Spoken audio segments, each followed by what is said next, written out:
इस वीडियो में यार हम देखेंगे कि कैसे हम डॉकर इंजन को यूज़ करेंगे to build a container of Redis and use it from the terminal. Okay, तो पहले देख लेते हैं यार डॉकर इंजन को इंस्टॉल कैसे करना है।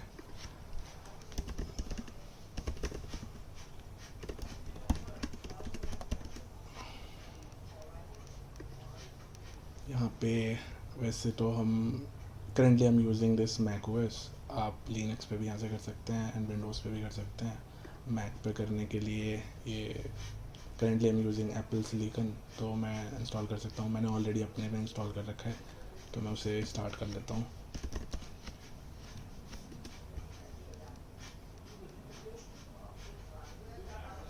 ये डॉकर है। Docker engine would look like this and इसमें यार इमेजेस होती हैं, कंटेनर्स होते हैं, वॉल्यूम्स होते हैं। ये करके देख लेंगे हम क्या ये क्या चीज़ें होती हैं। सो एक बेसिक ओवरव्यू अगर मैं देना चाहूँ आपको तो let's use axially draw.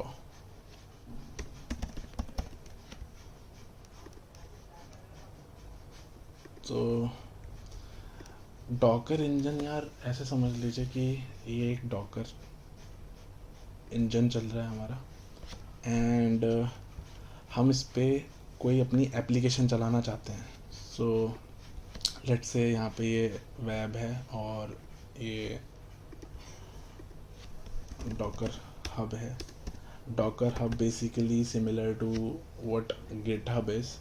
GitHub पे हम अपने सारे कोड वोड पुश करते हैं। सिमिलरली डॉकर हब पे हम अपना एक इमेज का बंडल बना के यहाँ पे पुश करते हैं, ठीक है। एंड इमेज इज़ बेसिकली कि यार मेरे को अगर कोई चीज़ चलानी है, लेट से मेरे को अपने कोड का लेट से सिंपल एक सर्वर मैंने बनाया नोड जेएस में या गोलैंग में, और मुझे अगर उसे चलाना है तो उसमें जितनी भी डिपेंडेंसी चाहिए होगी, लाइक सबसे पहले मेरे को गो का जो कंपाइलर है वो इसमें इंस्टॉल करना पड़ेगा। एंड एक ओएस होना चाहिए सिंपल जिस पे वो कंपाइलर चलेगा। एंड देन उसके ऊपर एप्लीकेशन होनी चाहिए, कोई एडिटर होना चाहिए। एडिटर की आई मीन ज़रूरत नहीं पड़ेगी अगर कोड ऑलरेडी लिखा हुआ है, बट इफ़ यू वांट कि मैं उस सर्वर पे जाके कोड को एडिट भी कर पाऊँ तो विम टाइप का कोई एडिटर भी चाहिए होगा। तो all these dependencies combined together would make an image and उस इमेज को फिर हम पुल कर सकते हैं फ्रॉम डॉकर हब एंड फिर उस इमेज को रन करके एक कंटेनर बनाया जा सकता है। एंड देन उस कंटेनर को हम यूज़ कर सकते हैं in the same way as if वो जो सर्वर हमारा चल रहा है वो किसी एक रिमोट सर्वर पे चल रहा है जिसको हम एक्सेस करते हैं थ्रू आईपी और सम काइंड ऑफ यूआरएल। तो okay, so there would be a CLI, command line interface, जिससे हम इस डॉकर इंजन को एक्सेस कर रहे होंगे। So this is our Docker engine, this is our Docker CLI। यहाँ से हम डिफरेंट काइंड ऑफ कमांड्स दे रहे होंगे, like one of them could be to docker pull, which basically pull the image from docker hub. And there could be different other kind of commands like docker run, which would be running that image onto the docker engine and creating a container. So there would be multiple small containers running on inside the docker engine.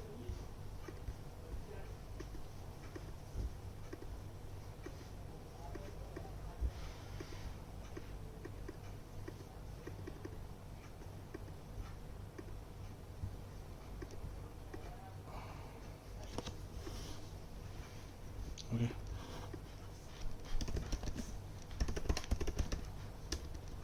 इतनी बार Docker लिखने की जरूरत नहीं है, I believe these are containers.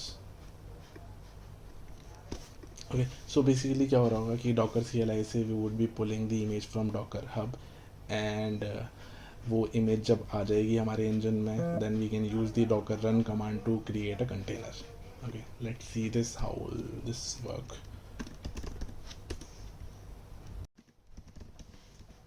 Okay, तो अब start कर लेते हैं यार कि डॉकर कैसे चल रहा होगा हमारा. ओके, तो मैंने स्टार्टिंग में ये दिखाया था कि यहाँ पे कंटेनर्स होंगे, इमेजेस होंगी, एंड वॉल्यूम इज़ समथिंग कि यार हमें अपना डेटा जो भी हम जैसे रेडिस यूज़ करने वाले हैं, उस रेडिस के लिए हमें अपना डेटा परसिस्ट करना है. आप लोगों ने सुना होगा कि रेडिस जो है वो इन मेमोरी डेटा स्टोर होता है एंड वॉलेटाइल होती है इन मेमोरी. सो जब तक मैं मेरा सर्वर चल रहा है तब तक वो मेमोरी रहेगी, एंड जब मैं अपना सर्वर बंद कर दूंगा तो वो मेमोरी चली जाएगी, राइट. तो तो उस डेटा को अगर मेरे को परसिस्ट बनाना है तो उसके लिए हम वॉल्यूम रखते हैं. Volume is kind of a disk जहाँ पे permanently we can store our data. ठीक है. सो इसके इसके रिगार्डिंग बाद में डिस्कस करेंगे. अभी देख लेते हैं कि कैसे हम इमेजेस को पुल करते हैं एंड देन कैसे उनके लिए कंटेनर चलाते हैं. तो यही सेम चीज़ अगर बेसिक्स हम देखना चाहें तो हम यहाँ पे देख सकते हैं कि how to install and if we can go to guides and check get started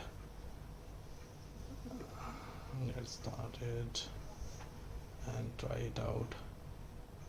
Okay, so ये रन की कमांड है या रेडिस सीधा देख लेते हैं.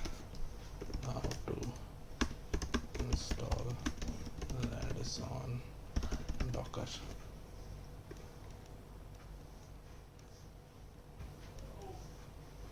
So yeah, before that I think I should show you how docker hub looks like.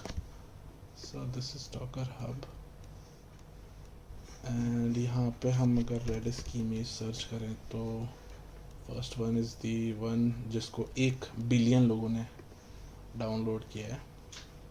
इसी को कर लेते हैं. So main command is docker pull जो मैंने स्टार्टिंग में बताई हुई थी. And let's go to a terminal एंड पहले देख लेते हैं डॉकर. जब आप डॉकर इंजन इंस्टॉल करेंगे तो डॉकर वर्जन से चेक कर सकते हैं कि आपका डॉकर इंस्टॉल हुआ है कि नहीं. सो मेरे में इंस्टॉल्ड है. सो आई कैन सी कि ये वर्जन है and CI is correctly working. Now we will use that docker pull command to pull the redis image. Okay, so this is it is now pulling that image. Okay, so image pull हो चुकी है. इसको हम दो जगह check कर सकते हैं. एक तो डॉकर इमेज ls करके देख सकते हैं कौन सी इमेजेस हमारे सिस्टम पे इंस्टॉल्ड हैं. दिस इज़ दी वन जो अभी हमने की है. वैसे ये मेरे पास पहले से ही थी, I believe created 3 weeks ago. Okay, no problem. और एक जगह और है जहाँ पे हम ये देख सकते हैं डॉकर में. यहाँ इमेजेस में अगर हम जाएंगे तो ये हमें मिल जाएगी. ओके, रेडिस वाली इमेज. नाउ हमें इससे कंटेनर बनाना है. एक तो तरीका ये है कि मैं यहाँ से जाके यहाँ पे आई बिलीव कंटेनर्स का ऑप्शन रहता है. नहीं, ठीक है यार, मतलब दूसरी कमांड ही देख लेते हैं. टर्मिनल पे जाके डॉकर रन जो नेम देना चाहते हो अपने कंटेनर को, let's say we will name it Redis local. And हम इसे डेमन मोड में चलाना चाहते हैं. डेमन मोड मतलब बैकग्राउंड में सर्वर चल रहा होगा, बैकग्राउंड में ये कंटेनर चल रहा होगा और हम इसे एक्टिवली नहीं देख रहे होंगे. एंड नेक्स्ट आता है कि यार पोर्ट किस पोर्ट पर मैप करना है. सो हम चाहते हैं कि हमारे लोकल के 6379 जो होता है 6079 जो होता है वो रेडिस का डिफ़ॉल्ट पोर्ट है.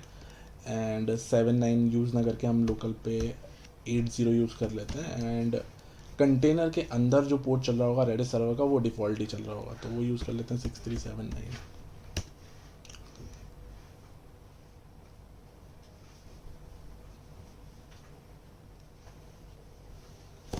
Jeez, I think I am missing something. हम देख लेते हैं यार कमांड रेडिस रन की। अच्छा sorry, I forgot to give the name of the image. So our image name was Redis. So ये इसने कंटेनर क्रिएट कर दिया है। अगर हम docker p कंटेनर ls करके देखेंगे तो हमें अपना कंटेनर दिख जाना चाहिए। ये हमारा कंटेनर है, जो कंटेनर आईडी ये है, एंड उसका नाम हमने ये दिया था। पोर्ट मैपिंग जो है 6380 मेरी लोकल मशीन का, map that 26379 and yeah, that's it I think. Now our container is running. We can check this on the docker engine as well. If you go to the container, yes, this is the container, and if you want to check की logs में क्या आ रहा है, so Redis is ready to accept the connection. Okay, now let's go to our terminal and use Redis CLI to connect to our local host server which is running on 6380. Okay, ठीक है. Now Redis is installed on our system and we are able to connect to it through our terminal. Okay, now we will see कि Redis की commands काम कर रही हैं कि नहीं कर रही हैं by having some default or basic commands. So first of all is I think keys star to check all the keys in our Redis server. Currently there are none because we recently created this Redis server. Okay, and some basic commands. I think सबसे basic तो यही है कि set कर सकते हैं हम कोई भी की. So let's say we set our name to tag with shush, and we can get that name using this. Now keys star will show this command and show this key. This is some basic string operation that we can do on Redis server, and in next video I will discuss about how to use Redis with some different kind of data structures. उसमें hashes होंगे, lists होंगी, sets होंगे, sorted sets होंगे, and और भी जो use होते हैं इंडस्ट्री में, जो मेरी कंपनी में यूज़ होते हैं, वो सब देखेंगे.